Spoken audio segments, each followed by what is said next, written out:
Live, Laugh, Larceny discusses true petty crimes that may be disturbing to some. Or could be easy listening to all you psychopaths out there. All stories are based on actual events, but details may vary. Listener discretion is not advised.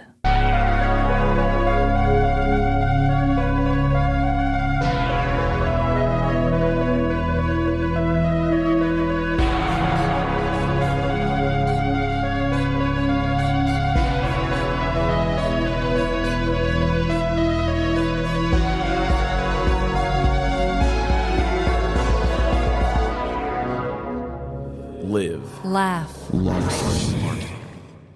Welcome to Live, Laugh, Larceny, door-dashing Xanax for an overwhelming social gathering. This is Trevin. And I'm Amanda. The amount of times I probably could have used that. Yeah. And I actually have a specific time that happens to be my dreadful dilemma today. Oh no. So you did the recent episode about the Renaissance Fair. Yes. And my friends, who happen to be a bunch of nerds, wanted to go to this thing that Legoland puts on called Adult Night, but it's spelt night as in like K-N-I-G-H-T. Oh, how have I never heard of that? I had never heard of it. Apparently, one of my oldest friends is a big Lego fan, and I didn't even know it. Wow. So his wife said, we should all go. And I thought, well, it's an adult night. It can't be too bad. Yeah. So I took some edibles and went. Of course, as you do. I thought that was going to be a good, fun idea. And nothing against Legoland. I'm not talking shit, okay? Okay. It's made for kids, and kids are going to love it. Yeah. But it was kind of weird being an adult, like, yeah, I can play with kids stuff when kids aren't here. Because it wasn't actually that fun. I see. But it all really came crashing down on me when we went to the 4D theater. Oh, okay. And as you and all of our listeners know, I am a huge fan of the theater. Oh, darling. Same. And I thought, okay, Lego 4D theater, like, what are we talking about? Because I remember as a kid, when it came to like IMAX and stuff like that, they'd always say the IMAX at the zoo will blow your tits off, you know? Oh. And so I was always excited to go do that because the zoo seemed to have the bigger screen at the time. Okay. So I thought Legoland's 4D theater is going to be off the chain. So we go in there. It's like a free thing. And they just run it every 30 minutes. Uh-huh. So we went to go see this thing called Dreams. Oh. And we go to sit down and the seats are wet. Mm-hmm. Which, if anybody knows anything about a 4D theater. I know a little about it. Yeah. Have you ever been to the Legoland 4D theater? I've never been to the Legoland one, Okay. but I have been to a 4D ride at like Disney World and stuff. Okay, it was probably way better than this. So I've been to the nice ones at theaters, like the nice B&B one not too far from us. And there are times where if there's a water scene or something, they will shoot this little pressurized water to get you excited when there's a water scene.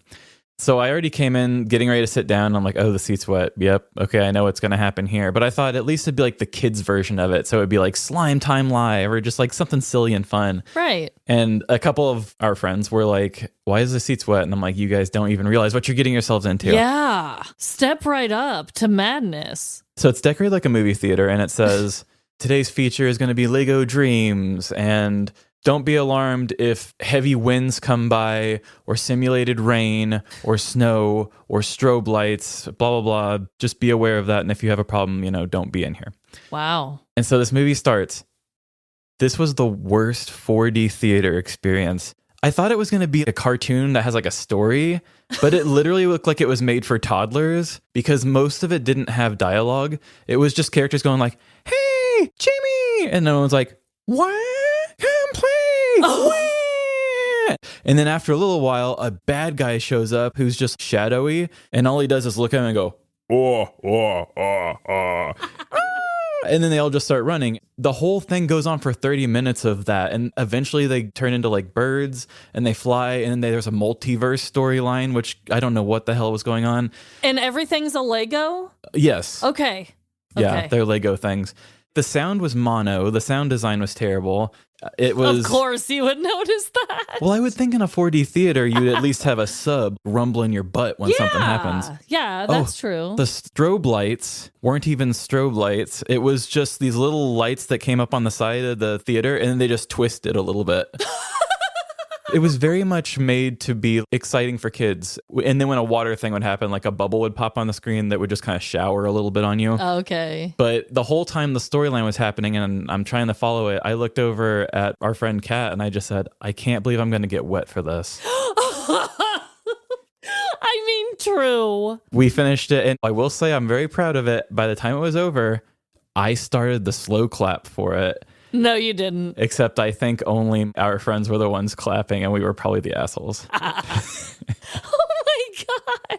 So this was basically just Legoland for kids, but like adults can come in tonight, basically. Yes. Wow. They had a bar there. Oh, well, that's nice of them, at least. But I'm sorry that you really could have used a DoorDashed Xanax, it sounds like. Oh, it was also sponsored by the Renaissance Festival. Oh. So they had some Renaissance actors walking around Legoland, just coming in and interrupting you like they do at the Renaissance Festival. Right. And that was also very jarring because I wasn't in the mood to socialize. And when somebody's like, hey, are you Bobby? What are you doing, Bobby? And I'm like, yeah. I shouldn't even be at Legoland right now, buddy. I don't know what's going on. Wow, that does sound like a really weird combination of things. Yeah, but I think a lot of people there were really loving it. It just wasn't for me. Not but for you. Good for the story. I can't believe I'm going to get wet for this.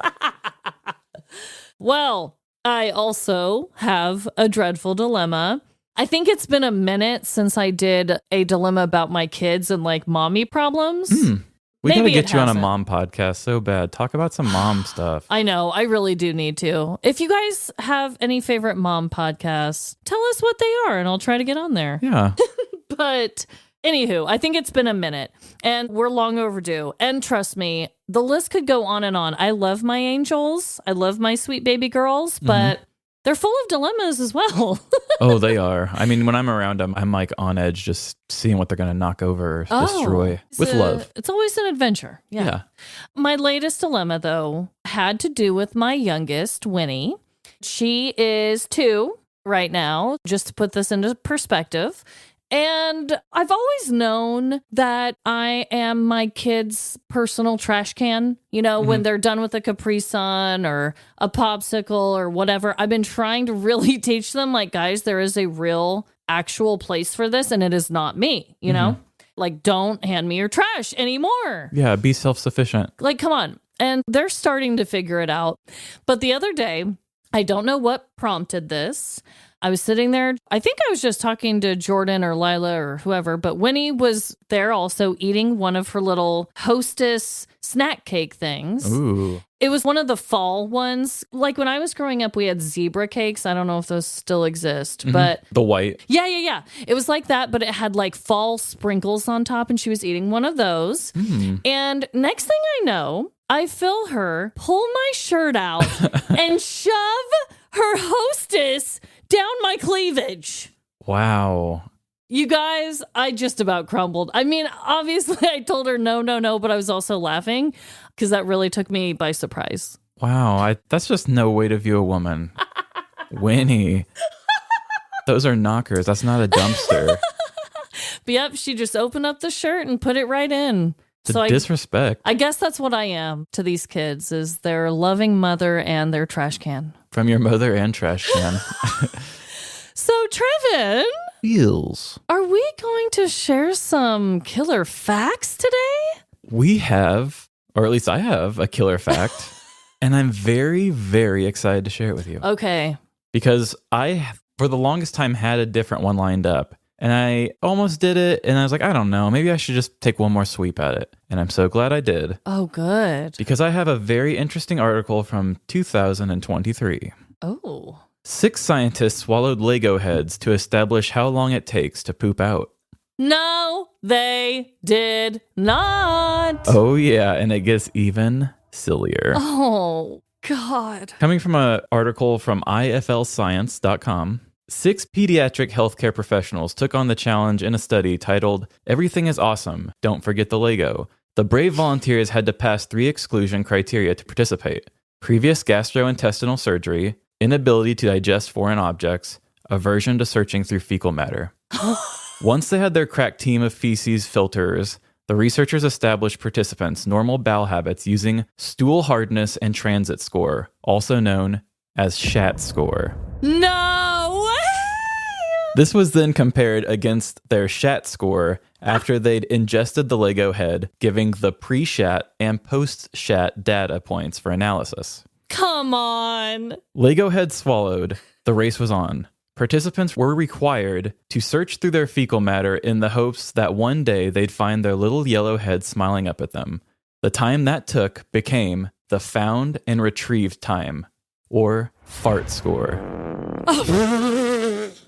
Come on, this was done by comedians, not scientists. I know. It really was to help parents because, they say any kids from 6 months to 3 years will have the oral development and swallow things. Mm-hmm. And so they thought this was the closest way to kind of figure that out. What were their findings? It took an average of 1.71 days for the Lego head to exit the body, with a verified fart score between 1.14 and 3.04 days. The researchers also noted that females may be more accomplished at searching through their stools than males, adding this, quote, could not be statistically validated. This is referring to the fact that one male volunteer never found his Lego head.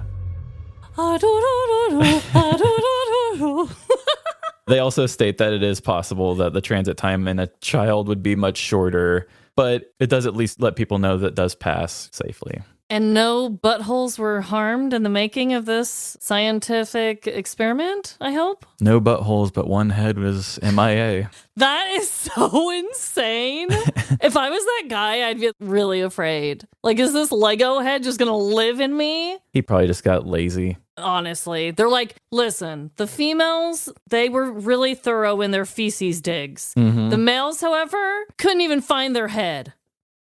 But the fart score and the shat score... That doesn't even seem real. At least they know that their job was silly and they had fun with it. They had fun with it and I applauded and they did it for science and they did it for shits and gigs. For sure.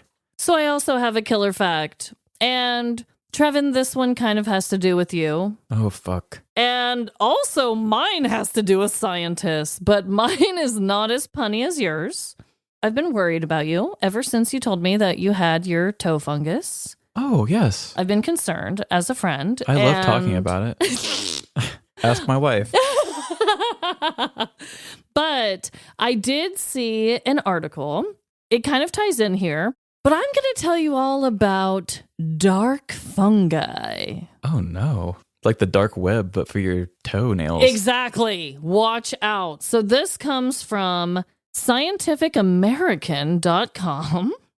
And the article name is called Out of Sight, Dark Fungi Run the World from the Shadows.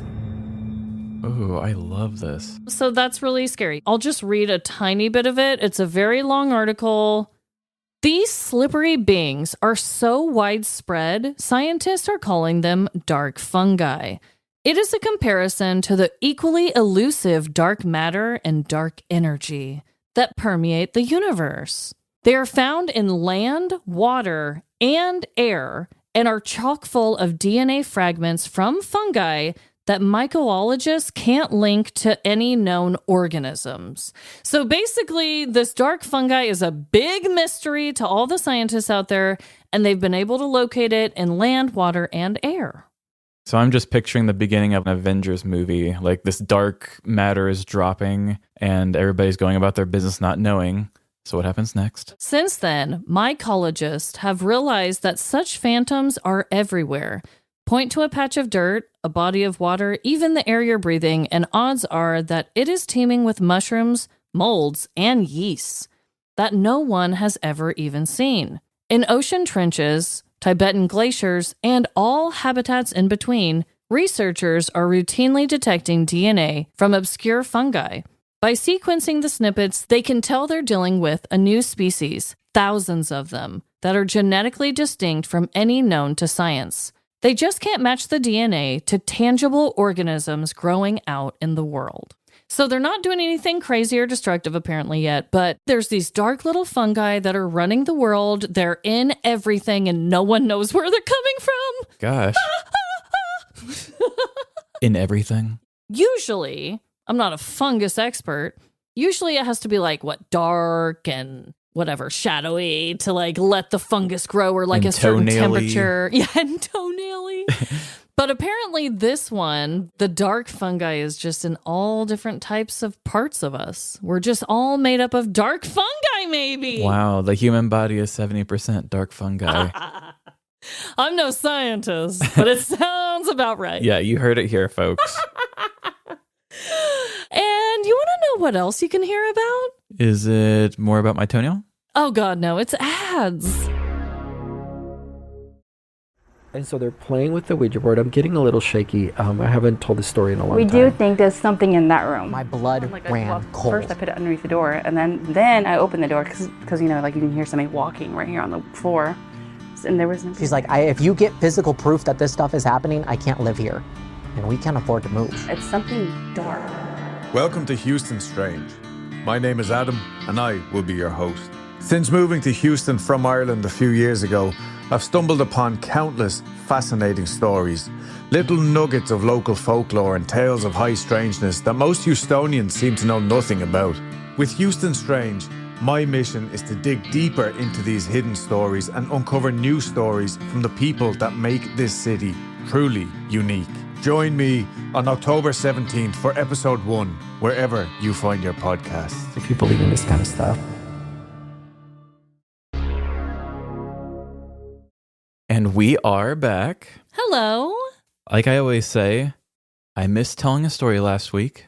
We miss you every time we have a guest. But it was very fun doing the Twisted Sounds game and getting to hang out with Alicia. Oh, yes. I loved the game. I'm excited to hear from our listeners, like what games they like. Yeah, I think we can streamline that more and I can get better with it. But it could always just be a fun thing with guests that we do. Yeah. But this week, I have a story from the news that is pretty recent, and I may have did something to go undercover and get a little more information on it. What? It will also tie together the theme I've been putting together for this episode. So this is your Lego episode, huh? Yeah, it might just be my Lego episode. So without further ado, let us go. There's no shortage of perks to having great organizational skills. Whether in your day-to-day life or in your shady criminal dealings, it's always helpful to know that everything is exactly where it needs to be. We've told plenty of stories where organization plays a key role. Amanda's story about the guy arrested with a bag labeled "bag full of drugs" always comes to mind first. But today, I want to dive into a different kind of organization when it comes to unlawful behavior. So structured, in fact, that these acts have earned their own genre of criminality. The subject of organized crime syndicate isn't something we dive into very often on our show, mainly because most of our criminals are too stupid and disorganized to ever be considered organized. There's no petty godfather pulling the strings, managing a band of delinquents with the steady balance of his masterful hands. Organizing petty criminals is like herding cats. You just can't do it. No matter how much you bribe them or ration their favorite substances, control is an illusion sustained only by the hubris of power. So try to refuse any offers that seem too good to be true, because today, I'm going to introduce you to the rarest of settings, a petty criminal organization, and the favor that brought down its empire.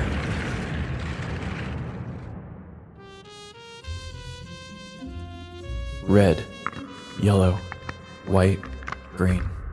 No matter where you turned, your eyes were bombarded with color. But despite the rainbow-like aesthetic, the setting of this tale is anything but bright. Welcome to the empire of Amon Henriksen, the brick builder. His small hobby store in Eugene, Oregon might seem unassuming at first glance, but it's the heart of his operation. The front windows are decorated with childlike drawings of Chewbacca, Spider-Man, and Wolverine, giving the store a friendly, inviting feel to children and adults alike, all drawn in by their shared love of building with Legos. It's at the cash register of this very establishment that our story begins. Welcome to Brick Builders. Did you find everything all right? Oh yeah, this is exactly what I was looking for. A 5,000-piece Avengers tower that I'll inevitably be putting together by myself, while my kid who begged for it just stares at his tablet and calls me Choogie. It was a typical Tuesday afternoon. Resentful parents purchased choking hazards for their easily impressionable children, and with every dollar spent, the brick builder got his cut. The cashier worked to shrink the line, as Marvel-branded Lego sets sold for $500 a pop. Off to the side of the counter stood a man, arms crossed, pretending to examine a Ghostbusters firehouse set. for shopping with us. Have a great night. I certainly won't, thanks. With the last person in line leaving, the cashier finally turned her attention to the man standing awkwardly close. He was still as a statue, staring straight through the product in front of him, not blinking. May I help you, sir? She asked politely. Huh? Oh. The man snapped out of his trance, realizing she was addressing him. He collected himself and leaned over the counter, attempting to be inconspicuous. I'm here to see a mom, he said quietly, as if keeping his request secret from the other customers. You mean the brick builder? She corrected, her cheerful tone fading. The man subtly rolled his eyes. Yes, the brick builder, whatever you want to call him. I've come to ask for a favor. The cashier glanced at the large Lego clock above her, ticking away as part of a pulley system made entirely of Lego pieces. I'm afraid that's not possible, she said, her voice firm. This is his building hour. The brick builder is not to be disturbed during his building hour. The man's odd, uncomfortable energy quickly shifted to frustration, his earlier stare now turning into an intense glare aimed directly at her. Suddenly, a gravelly, agitated voice echoed from down the hall. Jimmy, step into my office, please. The man, now identified as Jimmy, walked down the hall toward the office of Amon Henriksen, the mastermind behind Brick Builders. He hesitated in the doorway, peeking into the dimly lit room. The only light came from a large specialty magnifying glass, illuminating the brick builder hunched over his work. Behind the glass, Amon was painstakingly crafting his latest creation, a 3-foot Lego sculpture of a cat. Without looking up, the brick builder spoke. You know what the hardest part of making a Lego sculpture of a cat is, Jimmy? He lifted the magnifying glass, finally turning his gaze towards the uninvited guest, his stare sharp and intimidating. No, Amon, I don't. It's the tail. A small pile of Legos toppled over from the impact. Too many twists and turns. It'd be easy to make a cat with a straight tail, but I'm not trying to build a scared cat. I want a comfortable kitty. That's why it's worth the frustration to make the curvy tail. He leaned back, still eyeing Jimmy. But my business needs to stay straight. And you coming in here, weirding out my cashier and asking for favors on the release day of the limited edition Elsa Ice Palace set. Well, that's making my business feel curvier than this cattail I can't seem to get right. So what is the favor that brought you here in my door in such an impolite manner? With his head down, Jimmy slowly walked around the desk, leaning in to whisper into the brick builder's ear. As the quietly spoken words settled, the builder's eyes widened in disbelief. That I can't do, he said, peeling off a cute kitty eye decal for his Lego sculpture. Of all my henchmen, you're the only one to have a problem. We've known each other for how long? I can't even remember the last time you invited me to your house for a cup of coffee. I'm unhoused. You know this. Jimmy shot back, taking his seat. Ignoring the detail, the brick builder continued. You never wanted my friendship. You never cared about my story. How I built this company from the ground up. Variously colored interlocking plastic brick after variously colored interlocking plastic brick. And now you come into my building hour, asking for 7% of what I'm going to make on the item you stole? You don't even have the decency to call me brick builder. All I'm asking is for $60 for this set, he pleaded, holding up a photo from his phone. A 6,700-piece AT-AT from Empire Strikes Back. You'll sell it for $850. The brick builder leaned back in his chair, crossing his arms. $60? We agreed on 25%. I don't like it when my people break deals, Jimmy. Jimmy's voice dropped, his frustration growing. The target guy almost caught me. These jobs are getting riskier, so yeah, I need more. The brick builder stood up slowly, forcing Jimmy to rise as well, out of respect. Target, the builder mused. I've been feeling like a target lately. Like someone is always watching me. If you're making enemies with superstores, doing business with you could make your enemies my enemies. And it seems like you're already disgruntled with our previous arrangement of $25 per set. So maybe it's time we end our business here. I have plenty of others willing to continue doing this and honoring our deal. With his jaw clenched and hands balled in the fists, Jimmy began to pace in frustration. I'll just sell my brick to Lenny's Lego Emporium in the next town over. You keep threatening your workers like this, and one of them is bound to squeal. The brick builder remained stoic, unfazed by Jimmy's outburst. Anyone who squeals will find themselves tied to a bag of Duplos and dropped in the harbor. I'm not concerned about anyone squealing. Now, if you'll excuse me, I need to get back to my cat. Jimmy, glaring, turned and exited the office, ignoring the cashier as he left the building without another word. The brick builder calmly returned to his magnifying glass, focusing again on the tricky tale he'd been struggling to perfect. "Let's hope the only twists I encounter in the future," he muttered to himself, "are in this tale. Not my business." Standing up, the brick builder strolled out to the showroom floor of his hobby store, taking in his empire. Nerds and children alike browsed the aisles, eager to start new building projects. His cheerful cashier was back to upholding the store's welcoming facade, Have a great night. masking the reality of his secret, organized theft ring. He brushed his Lego pinky ring against his suit jacket, allowing himself a slight smirk, unaware that the smile was being captured in a photo, snapped secretly from a van across the street.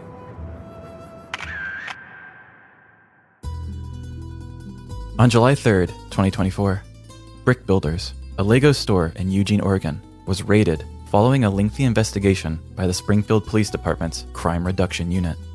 During their 3-month inquiry, investigators uncovered a Lego theft ring in which people stole sets from local retailers and sold them to Brick Builders owner Amon Henriksen at a fraction of their retail value. Officers seized 4,153 stolen Lego sets from the store, valued at over $200,000. Henriksen, 47, was arrested and charged with organized retail theft and theft by receiving. Along with him, 57-year-old Albert Nash was also arrested and faced the same charges. The investigation began after a retail theft operation tracked thieves seen leaving local stores with stolen Legos in hand. According to a report by ABC 9 Eugene, a warrant alleges Henriksen would enter local Target stores and make lists of the specific Lego sets he wanted stolen, and he may also have been involved in a separate smash and grab incident at the same store. One suspected thief claimed Henriksen exploited the unhoused, paying them as little as $40 for Lego sets worth $250.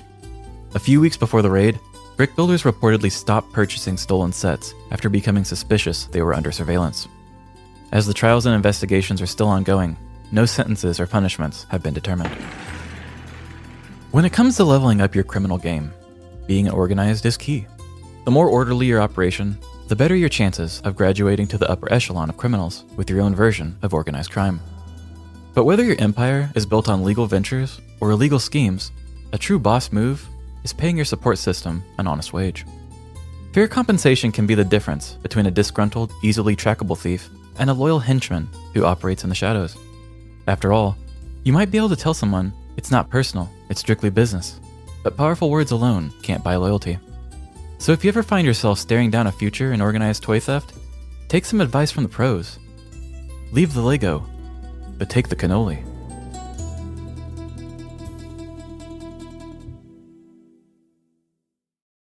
Wow. I didn't even consider that somewhere out in the world there is somebody who is having people steal Lego sets for them and create their own business from it. They said he also had an eBay business too, where he had made a lot of money off of it. Oh my God. But they could not prove where those came from. So as of now, he's not getting charged or in trouble for those, but I'm sure they're probably trying their best to see if they can prove that. But yeah, those Lego sets are expensive as hell. I had no idea that they were that expensive. I actually just recently found out how expensive they were. I think it was last Christmas. I was thinking about getting Jordan 1, and I saw them and I was like, whoa, this is unhinged. I was looking at just a simple Captain America shield at the thing the other night, and it was like $500, $800, something like that. And I said, nope. Not that I would have done it because I have no patience or time. Yeah. You know, when you're at one of those things, you kind of look at like, if I were to buy something, what would it be? Right. But yeah. Too expensive. Damn, that's crazy. I mean, there are a ton of pieces to it, but still. And there is a picture that you will love. Oh. Very similar to the 420 story you covered with the dude standing cool and tough in front of the small amount of weed. Yes. I've got like 3 or 4 of the dudes standing cool and tough, but they have so many Legos. The amount of Legos that they're standing by is larger than this room, probably. Holy shit. Yeah. And so they're standing in like a drug bust sort of stance, but behind them is just tons and tons of Legos. Oh my God. They're like, yeah, how many bricks did you get on this raid? It's like, you don't even know how many bricks I got. Usually it's bricks of whatever, drug. And this time it's bricks of Legos. I love it. We will have to keep an eye on updates. This is one kind of like the chicken wing one where maybe we'll forget about it and then a year later it's going to come through. But yeah, we'll definitely hear more because I think this will get a little more interesting maybe. Oh my God, that is bizarre. I just never even thought that would be a big organized crime thing. I don't know. My mind is kind of blown by this whole thing. It's a big niche thing that I didn't think was as big as it is, but there is a Legoland, so what do I know? Yeah. I've been to Legoland, but it's just been a really long time. I don't think I've taken my kids there yet, but I'm curious to hear what the punishment is going to be. I think it's really interesting how the authorities even caught on to it because he was using all these different people, it sounded like, and they were going to a bunch of different retailers, and he must have been getting kind of sloppy if it was all pointed right back to him. There was a lot of retailers that were working together with this crime reduction unit, which is such a funny name. Target was one of the main ones, but there was a bunch of them working together and they had tracked some people leaving, going back to him. Okay. But also in the interviews, some of the information was coming from suspected thieves who worked under him, and they were all very open about how he was not a good person to work for and stuff like that. So I wouldn't be too surprised if you've already got some guy kind of folding and telling their story in the interviews that maybe they could have already turned him in a little bit before too. Right. And I thought, what better way than to do the Lego Godfather? Yeah. First of all, the outtakes of that. Your voice of him. I don't know what I was trying to do. I know that I can't do the Godfather voice very well, and I thought that would be worse to me to try to do that voice, so I thought I'll just do a different ridiculous voice. And right. It was kind of like Crane from Ninja Turtles, like, catch those turtles. Yeah.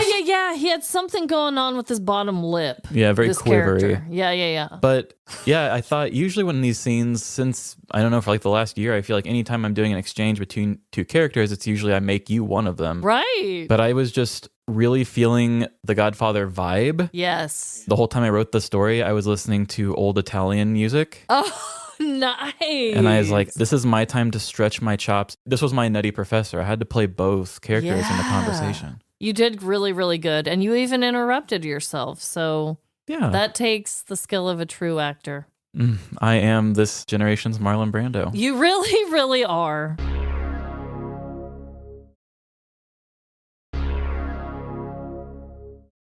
Well, I also have a story. This is a petty crime from the news. I did want to say there have been a lot of really great news stories that we've been doing a lot of lately. And it may be time that we do an all listener episode. Okay. Because I've been going through, I already have a couple emails that we've gotten marked for me that I'm interested in. And hopefully when people hear this episode, they'll send us a few more. Yeah, guys, send those in after hearing this. And by the time you start sending those in, we'll be past all the stuff I'm working on and we can focus on doing another one of those. I know, yeah. Part 3, a trilogy. Yes. And also, just a quick side note here. If you guys haven't joined our Patreon, we did do a bonus episode where we did read all emails, not just emails about stories. It was all emails about updates, about things we've talked about our personal lives, about everything. So check it out. Yeah. And by this point, Animals in the News will be out too. Oh, yeah. But for now, I'm going to just stick with the news story that I have today, and it's a really good one. So here we go. I think that, on some level, we all want to leave our mark on the world. Artists can do this by painting murals on downtown buildings that last lifetimes. Teachers do this by filling our youth's brains with ideas that power the future. And greedy CEOs do this by creating emissions on Earth that show up on space satellites. Houston, we are fucked. We all have our ways of leaving a mark, some bigger than others. I often ask myself what my mark on the world will be. Will it be the parties I create for friends, families, and strangers? Or my specific skill set for narrating petty crimes? Knowing myself, it will most likely be my all-identifying and sometimes contagious cackle that will live on long after I'm gone. It's a confusing time, discovering how to leave your lasting stain on the planet we call home. If you haven't discovered how you'll make your impact, you aren't alone. Today's story is about someone else struggling with finding their place in the sun. and what happens when leaving a mark leads to permanent damage. 54-year-old Kenneth Callow was going through a bit of an existential crisis in the year of 2019. All of the grand plans he once had for himself slowly unraveled over the years, leaving Kenneth feeling beyond bummed. His dreams of marrying a successful woman with a nice tush faded away after many awkward first dates. You have a shovel? Because I'm digging that ass. Kenneth's desire for a modern farmhouse with a porch dissipated due to his dwindling finances.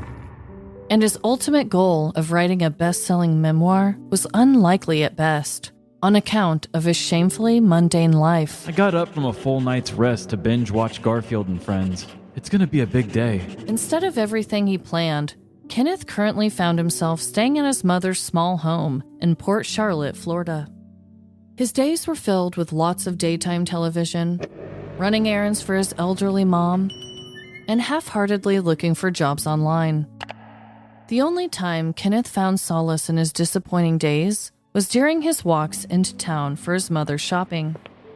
No matter the task, mailing mom's letters to her best friend Betty, filling her many prescriptions, and even buying pantyhose. These are gonna look great on you. Kenneth enjoyed his walks outside. It reminded him that the world was bigger than it seemed in his current living situation. Plus, his ears deserved a break from all the Judge Judy episodes playing on loop. I'm speaking! Kenneth used these peaceful strolls down the sidewalk to clear his mind and make a plan for his future. He had always wanted to leave a lasting legacy somehow, but had no idea where to start. It was during one of these treks that the soothing sounds of birdies and gentle winds were rudely interrupted by the clamoring noises of construction. Jackhammers rattled, cement trucks beeped, and the construction crew continuously threw verbal jabs at each other while working. You call that hairy caterpillar a mustache? What's worse is that they were demolishing Kenneth's everyday sidewalk path he walked on. At first, this seemed like a gigantic inconvenience for Kenneth. The head-splitting racket and destroyed sidewalk interfered not only with his thoughts, but his blissful route as a whole. For days, the crew ripped up the old cement walkway, never once running out of insults to spew to one another. Yo mama can handle the jackhammer better than you can. Kenneth resented them more and more each day as the mess the workers created only seemed to grow. Yet, things changed when the demolition was completed. A new and improved path had been carved out and was starting to be filled with fresh cement by the workers. What started out as destruction was turning into hope for Kenneth. Soon enough, he would get his peaceful jaunt back. Then, he would be able to sort out the rest of his life. He walked beside the wet cement sidewalk, smiling as he went to the pharmacy for his mom's antacids.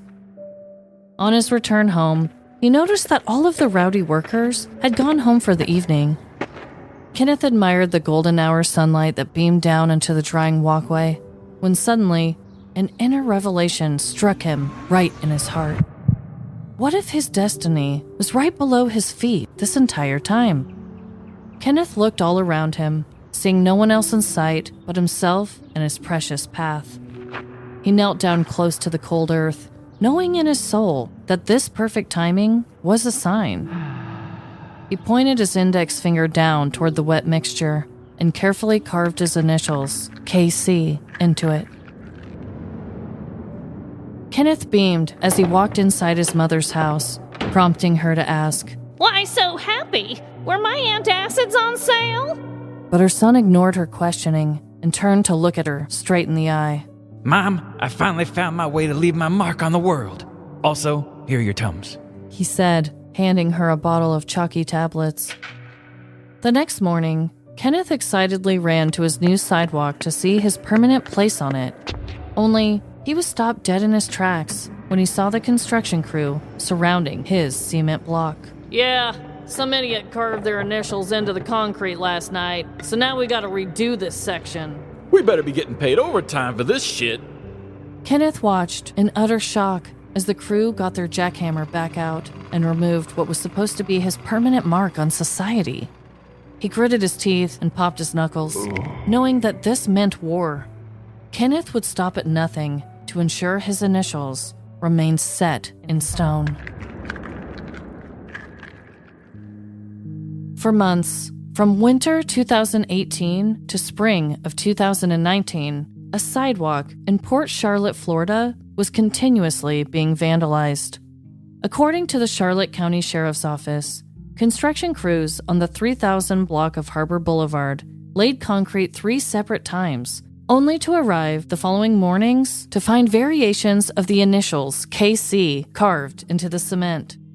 The varying initials were documented in reading KC18, KC19, and a regular plain old KC. Although this may seem like harmless fun, the vandalism became a costly expense for the construction company. An entire slab of concrete runs at a cost between $1,500 to $2,000, and the total amount of damages done made the company liable for over $12,000. Surveillance video was installed on the job site and captured a vandalism in process. The construction supervisor at the time then alerted deputies to the man he believed carved his initials into the wet cement. The construction supervisor at the time then alerted deputies to the man he believed carved his initials into the wet cement. The man in question was sitting on a bench nearby the project site and ended up being 54-year-old Kenneth Callow, aka KC. Authorities learned that Kenneth was staying in the area with his mother and that he frequently took walks past the worksite. Ultimately, his initials never remained on that sidewalk, and he was charged with 3 counts of felony criminal mischief. No punishment was listed publicly. There is a lot of pressure to make your mark on the world. I get it. Yet, too often, the forceful feeling of making that mark can come at a cost. So whether you're trying to create world peace or go viral on TikTok, give yourself some grace. Maybe the way we make our marks is by being the best selves we can be. Take your time and ignore the petty impulses. After all, there is plenty of time before the cement dries. I love the little lesson at the end there. Yeah. I love a story that can talk about the existential things we go through and wanting to leave that mark. Yes. And honest to God, guys, there was literally, I think, a total of 2 or 3 articles. This is a very minuscule crime. Yeah, for sure. And in a very small place. So I don't even remember how I stumbled upon it. But I thought it was the perfect crime for me to make it all about leaving your mark on the world, because I couldn't think of another reason why somebody would repeatedly do that. That really is just the petty part of everything we do. I love the things where people continuously do the same thing and you wonder, why do you just waste the energy or keep doing it?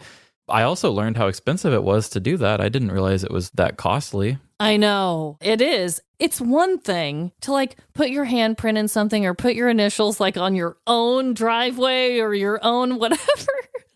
But the fact that he just kept doing it on this public sidewalk, I don't know. That's why in my story, I made the sidewalk very important to him, Yeah. Those walks were good for him to clear his mind from Judge Judy and hear the birdies. I really don't know what prompted him, but hey, maybe. And at what point do you not think that maybe they're on to me? Right. If you're gonna put your initials, and they're his correct initials. Yeah, that's a good point too. You're also putting your initials. I forgot to bring that up. Right. Yes. You're literally giving them a clue of who you are by doing that. And I wasn't joking. There's pictures of KC18, KC19, and just plain old KC. So he tried to switch it up a little bit, I guess, depending on the year. I imagine I know how he does his passwords. That's such a good point. But I do have our connection. What? And I literally just figured it out right as we were speaking. What? Surveillance. That's a good point. Mm-hmm. I was about to say I didn't have one at all. But yeah, your guy was surveilled because he went into a place that they set up a camera for. I don't know why you would have keep going back at a certain point. I would say Right. I just got lucky and stopped. Right. Yeah, and then they were watching the brick builder the whole time. That's true. They were following his little minions back to his place. And he knew he was being watched too. You never know who might be watching, guys. Like, Yes. come on. Both of these stories do teach us that. They do. And also, don't rush what you think your mark is going to be. Do any of us ever really know? No. I mean, God, if it's my cackle, that's what I have to live with, I guess, you know? Yeah, but I think we're bringing petty crimes to the mainstream. So. I know. That's why I put that in there. I was like, maybe. Oh, They're yeah. gonna be like, she narrated a good petty crime. We'll eventually get that Netflix special or something. Oh my gosh. Well, I hope that everyone is having the best week. And remember, no matter the crime, big or small, in the end, we're all doomed. Doomed to poop that Lego out eventually. Oh, God. Bye. See ya. You know what's better than pooping out a Lego? Joining our Patreon. We have bonus episodes, movie nights, and ad-free episodes. And are your boobs often confused for dumpster? If so, why don't you find us on social media and tell us your story? Find us on Facebook, TikTok, Instagram, or Threads. Live, Laugh, Larceny. And have you ever plopped your ass in some wet cement? If so, send us your petty crime story, livelaughlarceny@gmail.com. And if this episode has any of you wanting to leave your mark, why don't you leave it with 5 stars on any place where you can rate podcasts, Apple, Spotify, or Good Pods.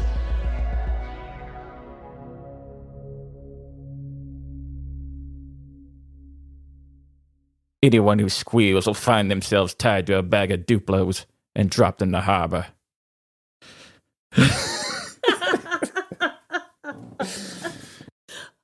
Wow. This will make great outtakes.